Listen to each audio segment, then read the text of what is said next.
Hello friends, welcome to my channel.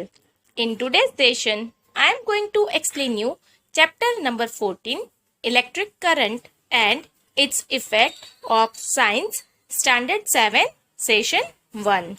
Basically, in this chapter, I am going to explain you what is electric current and what are the effects of the electric current.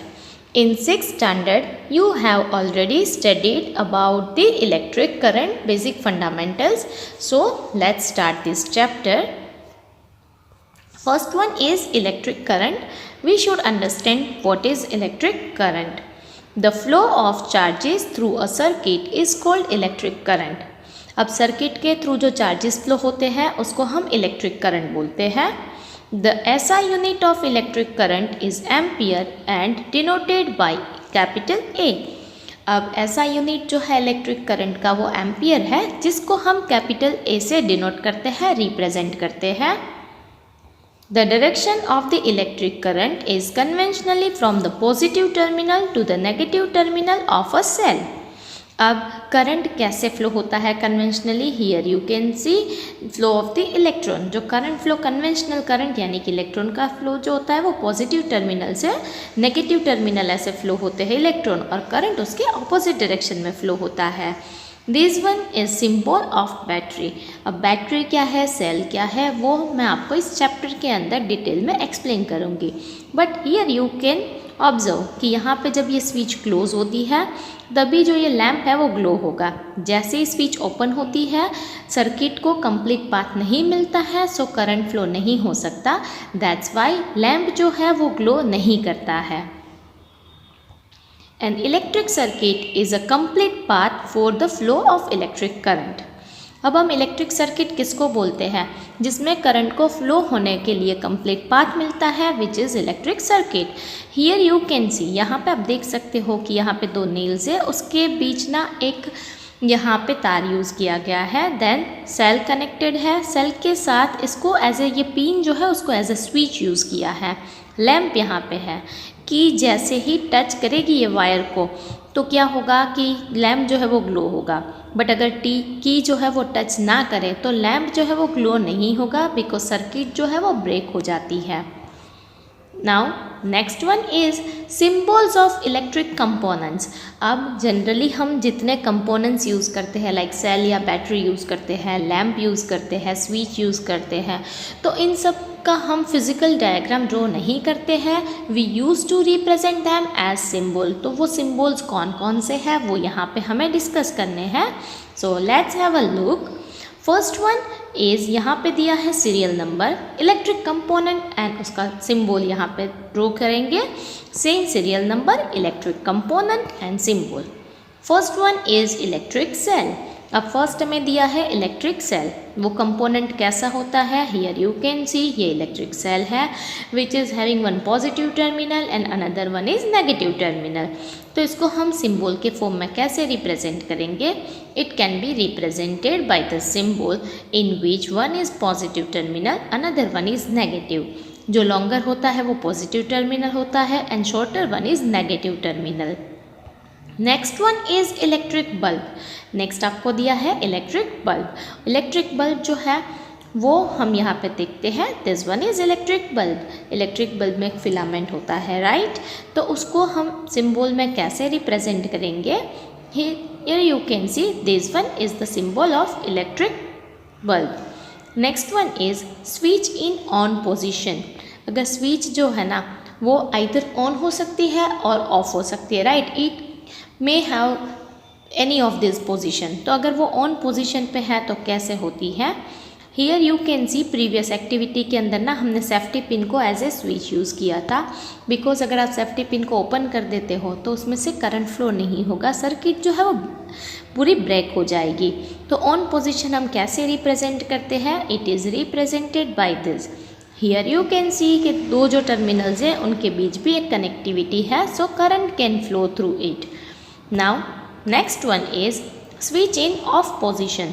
अब of position में जो switch है उसको हमें represent करना है. This one is of position. आप देख सकते हो ये सेफ्टी पिन के साथ ये सेकेंड टर्मिनल कनेक्टेड नहीं है। सो इस सर्किट में यहाँ तक करंट फ्लो होगा, फिर इसके बाद जो है वो करंट फर्दर फ्लो नहीं हो सकता है। दैट्स वाई वी कैन से कि लैम्प जो है वो ग्लो नहीं होगा। How we use to represent it as in the form of symbol, it is represented by this symbol. Now next one is battery. Generally हमें अगर ज़्यादा वोल्ट की रिक्वायरमेंट है, हमें ज़्यादा पावर चाहिए, then one cell is not sufficient, because cell जो है उसकी लिमिटेशन होती है 5 वोल्ट 7.5 वोल्ट लाइक दिस। अगर हमें ज़्यादा वोल्टेज चाहिए या ज़्यादा करंट चाहिए देन वी नीड बैटरी। तो हम बैटरी कैसे होती है? Generally battery is formed by back to back combination of the cell. तो इसको हम कैसे रिप्रेजेंट करेंगे? They are represented like this. जो सेल होते हैं ना वो एक दूसरे के साथ सीरीज में ऐसे कनेक्टेड होते हैं, which is known as battery. Next one is wire. Generally आप सबको पता है कि इलेक्ट्रिक सर्किट के अंदर हम वायर को यूज़ करते हैं। तो वायर जो है वो कैसा होता है आप सबने देखा है। ऊपर जो ये रेड कलर दिख रहा है आपको, ये रेड जो कलर है वो इंसुलेटिंग मटेरियल है, और उसको हम कैसे रिप्रेजेंट करते हैं? सिंबल में जस्ट लाइन के थ्रू रिप्रेजेंट किया जाता है। Now, next one is when we connect two or more cells together, that the positive terminal of one cell is connected to the negative terminal of the next cell. Such a combination of two or more cell is called a battery. अगर हम दो या दो से ज़्यादा cell लेते हैं, जैसे मैंने आपको एक्सप्लेन किया कि हमें ज़्यादा वोल्टेज या ज़्यादा करंट की रिक्वायरमेंट है, तो हमें एक सेल से काम नहीं चलेगा। That time we require more than one cell. तो हम कैसे कनेक्ट करेंगे? एक सेल का पॉजिटिव टर्मिनल दूसरे सेल के नेगेटिव टर्मिनल के साथ कनेक्ट होता है, तो उस टाइप के कॉम्बिनेशन को हम बैटरी बोलते हैं। हियर यू कैन सी, यहाँ पे 2 सेल्स जो है वो बैक टू बैक कनेक्टेड है, while in this case 4 cells are connected back to back. Many devices such as torches, transistors, toys, TV remote controls use batteries. अब हमारे आज के रूटीन के अंदर बात करें तो हम बहुत सारे ऐसे कंपोनेंट्स हैं जैसे टॉर्च, ट्रांजिस्टर्स, टॉयज़, इन सब के अंदर बैटरीज़ को यूज़ करते हैं। The electric cell are not always placed one after other. The cells are placed side by side. अगर कई बार ऐसे होता है कि ज़रूरी नहीं है कि हम उसको 1 बाई 1 ही प्लेस करें, हम उसको साइड बाय साइड भी प्लेस कर सकते हैं टू सेव द प्लेस। अगर हमारे पास सफिशेंट इतनी जगह नहीं है कि एक पूरी लाइन बना के सेल्स को अरेंज करें, तो हम कैसे अरेंज करेंगे? Let's see, you can arrange like this. यहाँ पे ऐसे सेल्स कनेक्टेड है, right, but B careful about one thing. एक सेल का नेगेटिव टर्मिनल होता है तो अनदर का पॉजिटिव टर्मिनल होना चाहिए। Here you can see negative terminal of this one, positive of this one. Again यहाँ का नेगेटिव टर्मिनल नेक्स्ट के पॉजिटिव के साथ, यानी कि 2 पॉजिटिव टर्मिनल या 2 नेगेटिव टर्मिनल्स जो है वो बैक टू बैक कनेक्ट नहीं करने हैं। That you should take care. There is usually a thick wire or a metal strip connecting to the positive terminal of one cell to the negative terminal of the next cell. Generally thick wire या तो metallic strip से ना ये cells back to back connected होते हैं, जो आपने cell holder के अंदर देखा होगा। हम यहाँ पे देखते हैं सेल होल्डर कैसा होता है। We can buy cell holders from the market for making batteries of 2 or more electric cells. अगर हमें 2 या 2 से ज़्यादा सेल की बैटरी बनानी है तो सेल होल्डर्स जो है वो भी रेडीमेड मिलते हैं। This one is cell holder. Definitely आपने इस टाइप के सेल होल्डर्स जो है जिससे हम बैटरी फॉर्म करते हैं वो आपने टॉयज़ में, रिमोट में, इन सब जगह पे देखा होगा, राइट। ये जो स्प्रिंग वाला पोर्शन होता है उसके साथ नेगेटिव टर्मिनल होता है और ये इस साइड पे पॉजिटिव टर्मिनल होता है, राइट। और हियर यू कैन सी ये पूरा एक वायर जो है उससे ये पॉजिटिव और negative terminals back to back connected होते हैं। Place the cell in them properly such that the positive terminal of one cell is connected to the negative terminal of the next cell. हमें sales को ऐसे place करना है कि positive negative terminals जो है वो बैक टू बैक कनेक्ट हो।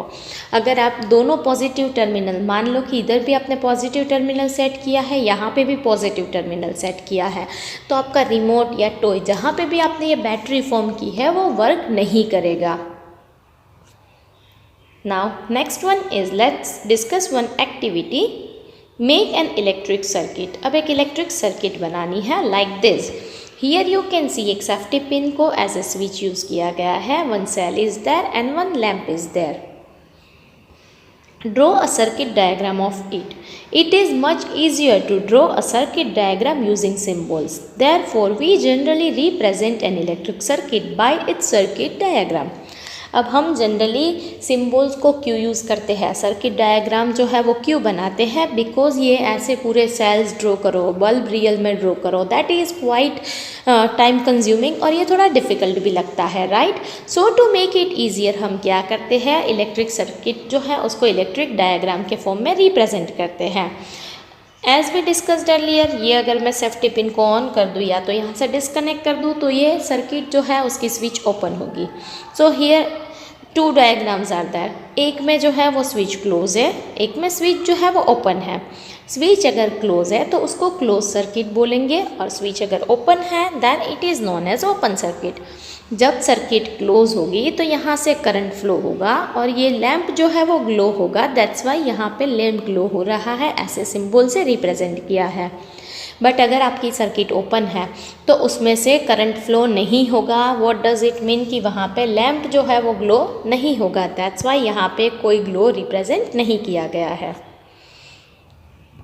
The bulb glows as soon as the switch is move to the on position. जैसे आप स्विच को ऑन करोगे बल्ब जो है वो ग्लो होगा. Here you can see the effect. जैसे ही आप ओपन करते हो बल्ब ग्लो नहीं होगा और जैसे ही आप इसको क्लोज करोगे, जैसे ये क्लोज हुआ बल्ब जो है वो ग्लो होता है. Now in the bulb there is a thin wire called the filament which glows when an electric current pass through it. When the bulb gets fused, its filament is broken. अब यहाँ पे हमने ये देखा कि यहाँ से करंट फ्लो होता है. Here you can see the filament. ये जो है ये फिलामेंट है. जब बल्ब ग्लो होता है ना तो फिलामेंट के थ्रू करंट पास होता है. अगर मान लो कि बल्ब जो है ना वो फ्यूज़ हो जाता है, कई बार हम बोलते हैं कि लैम्प जो है ना वो उड़ गया तो वो कहीं पे फ्लाई नहीं होता है. आइडियली उसका जो ये फिलामेंट है ना, ये फिलामेंट पूरा ब्रेक हो जाता है. इट मीन्स भले ही आप स्विच क्लोज करते हो बट यहाँ पे करंट को फ्लो होने के लिए कंप्लीट पाथ नहीं मिल रहा है. दैट्स वाई हम बोल सकते हैं कि ये जो लैम्प बल्ब जो है ना वो फ्यूज्ड हो चुका है. सो करंट इस कंडीशन पे फ्लो नहीं होगा, यानी कि लैम्प जो है वो ग्लो नहीं होगा. Never touch a lighted bulb connected to the mains. It may be very hot and your hand may get burn badly. Be careful about this thing. अगर आपने कहीं एक्सपेरिमेंट भी किया होगा तो पता होगा कि जब आप लैंप को ऑन करते हो ना तो वो सिर्फ हमें लाइट प्रोवाइड नहीं करता है, वो हीट भी जनरेट करता है. सो कभी भी स्विच ऑफ करके तुरंत ही बल्ब को टच नहीं करना चाहिए क्योंकि ये काफ़ी गर्म होता है. इवन जब स्विच ऑन है तभी भी कभी टच नहीं करना चाहिए क्योंकि वो हीट की वजह से आपको वहाँ पे जलन हो सकती है. So be careful about it. Now next one is heating effect of electric current. अब हमें यहाँ पे हीटिंग इफ़ेक्ट जो है इलेक्ट्रिक करंट की वो देखनी है. Take about 10 centimetre long piece of nichrome wire and tie it between the nails as Shawn in figure to make an electric circuit. अब आपको 10 सेंटीमीटर लॉन्ग एक पीस लेना है नाइक्रोम वायर का और क्या करना है, 2 नेल्स के बीच जैसे यहाँ पे दिखाया है यहाँ पे नाइक्रोम वायर का ही यूज़ करना है. नाइक्रोम ही क्यों यूज़ करना है वो मैं आपको थोड़ी देर में एक्सप्लेन करूँगी. और यहाँ पे देखो ये नेल्स है जो कंडक्टिंग पोर्शन होता है, right. These are the conducting material of electricity. So यहाँ से करंट फ्लो हो सकता है. Touch the wire. Now switch on the current in the circuit by moving switch to the on position. पहले आप wire को टच करके उसका टेम्परेचर देख लो, फिर क्या करना है आपको स्विच को ऑन करनी है. सो वो नाइक्रोम वायर के थ्रू क्या होगा, करंट जो है वो फ्लो होगा. After a few seconds touch the wire. Do not hold it for a long time. आपको अब स्विच ऑन ही है उसी टाइम पे वहाँ पे टच करना है. बी केयरफुल, घर पे अकेले ये एक्सपेरिमेंट नहीं करोगे, ओके. बट अगर आप उसको टच करोगे ना तो आपको फील होगा कि ये जो नाइक्रोम का वायर है ना वो गर्म हो चुका होगा. उसको ज़्यादा देर होल्ड करके नहीं रखना है. Switch off the current, touch the wire again after a few minutes. अब आपको क्या करना है कि स्विच ऑफ कर देना है, थोड़ी देर बाद अब वापस आपको वायर को टच करना है। स्विच ऑफ करके तुरंत टच नहीं करना है। You will feel the difference in the hotness और we can say temperature of the wire. पहले आपने बिफोर एक्सपेरिमेंट टच किया, फिर ड्यूरिंग एक्सपेरिमेंट किया, स्विच ऑफ करने के बाद वापस टच किया, राइट। तो आपको यहाँ पे ऑब्जर्व करने को मिलेगा कि उसका जो टेम्परेचर है उसमें क्या वेरिएशन था। The wire gets hot when an electric current passes through it. This is the heating effect of electric current. अगर आपने वहाँ पे टच किया होगा ना तो आपको पता होगा कि वायर जो है ना वो गर्म लगेगा जब उसमें से करंट फ्लो हो रहा है, और स्विच ऑफ करने के बाद थोड़ी देर बाद टच करोगे तो वो वापस नॉर्मल टेम्परेचर पे आएगा। व्हाट डज़ इट मीन कि जब भी किसी सर्किट के अंदर से करंट फ्लो होता है तो वो हीट जनरेट करता है। That is known as the heating effect of electric current. An electric room heater or an electric heater used for cooking contains a coil of wire is called an element. अब generally आपने अगर heater देखा है जो पानी गर्म करने के लिए यूज़ होता है, या तो घर के अंदर रूम का हीटर होता है या तो कुकिंग का हीटर, उसमें ना बहुत सारे कोयल्स होते हैं जिसको हम एलिमेंट बोलते हैं। And what is our purpose, यहाँ पे हमारा पर्पज़ क्या है। जनरली हम इलेक्ट्रिसिटी को जहाँ पे यूज़ करते हैं ना तो पर्टिकुलर वन फॉर्म से अनदर फॉर्म में कन्वर्जन होता है। लाइक अगर आप लैंप की बात करते हो तो हमें लाइट चाहिए वहाँ पे, राइट। अब इस पोजीशन पे हमें लाइट की कोई रिक्वायरमेंट नहीं है, अल्टीमेटली हीट जनरेट होनी चाहिए। कुछ मेटल्स ऐसे हैं जो हीट ज़्यादा जनरेट करते हैं, दैट्स वाई वहाँ पे हमें नॉर्मल वायर को यूज़ नहीं करना था, वहाँ पे हमें स्पेशली नाइक्रोम का वायर यूज़ करना था जो जल्दी से गर्म होता है। You may have notice that when these appliances are switched on after connecting to the electric supply, their elements become red hot and give out heat. आपने ये शायद ऑब्ज़र्व किया होगा कि जैसे ही इसमें से इलेक्ट्रिसिटी पास होती है ना तो ये रेड और हॉट बन जाता है और उसमें से गर्मी जो है वो निकलती है, हीट प्रोड्यूस होती है जिसको हम यूटिलाइज करते हैं। The amount of heat produced in a wire depends on its material, length and thickness. अब कितनी हीट प्रोड्यूस होगी वो कौन कौन से फैक्टर्स के ऊपर डिपेंडेंट है, तो वो कौन सा मटेरियल आप यूज़ करते हो उसके ऊपर डिपेंडेंट है, उसकी लेंथ कितनी है और थिकनेस कितनी है। यहाँ पे हम कोयल क्यों बनाते हैं, बिकॉज हमें ना लेंथ जो है वो ज़्यादा चाहिए ताकि ज़्यादा हीट जनरेट हो, इसीलिए हम सिंपली वायर नहीं लगाते हैं, हम कोयल के फॉर्म में उसको पूरा बनाते हैं। The wires used for making electric circuits do not normally become hot. The filament of an electric bulb gets heated to such a high temperature that it starts glowing. अब जनरली हम जो wire use करते हैं ना वो उतने ज़्यादा गर्म नहीं होते हैं और वो इतनी ज़्यादा हीट जनरेट नहीं करते हैं, बट जो आप बल्ब यूज़ करते हैं ना हम घर के अंदर, उसका फिलामेंट उतना गर्म होता है ना कि वो ग्लो करना स्टार्ट करता है और इलेक्ट्रिकल एनर्जी जो है वो लाइट एनर्जी में कन्वर्ट हो जाती है। If a large current pass through a wire, the wire may become so hot that it may even melt and break. अगर आप किसी भी सर्किट के अंदर से बहुत ज़्यादा अमाउंट का करंट फ्लो करोगे तो क्या होगा, उसमें से ज़्यादा हीट जनरेट होगी, राइट। और अगर ज़्यादा हीट बहुत जनरेट होती है और अगर वो मेटल के मेल्टिंग पॉइंट तक टेम्परेचर पहुंचता है तो डेफिनेटली वो जो मेटल है, जो वायर है वो मेटल का होता है, राइट। तो वो मेल्ट हो जाएगा, पिघल जाएगा और पूरा ब्रेक हो जाता है। सो वी कैन से पूरी जो सर्किट है ना वही ब्रेक हो जाएगी, बिकॉज आप एक भी पार्ट को ना डिसकनेक्ट करोगे तो उसमें से करंट फ्लो नहीं होगा। Electrical appliances such as immersion heaters, hot plates, irons, geysers, electric kettles, hair dryers have elements inside them. अब आपने ये बहुत सारे ऐसे इलेक्ट्रिक अप्लायंसेस घर में यूज़ करते हो, जैसे आप ड्रायर यूज़ करते हो, इलेक्ट्रिक केटल यूज़ करते हो, आयरन यूज़ करते हो, उन सब के अंदर भी ऐसे एलिमेंट्स होते हैं जो इलेक्ट्रिसिटी को हीट एनर्जी के अंदर कन्वर्ट करके देता है।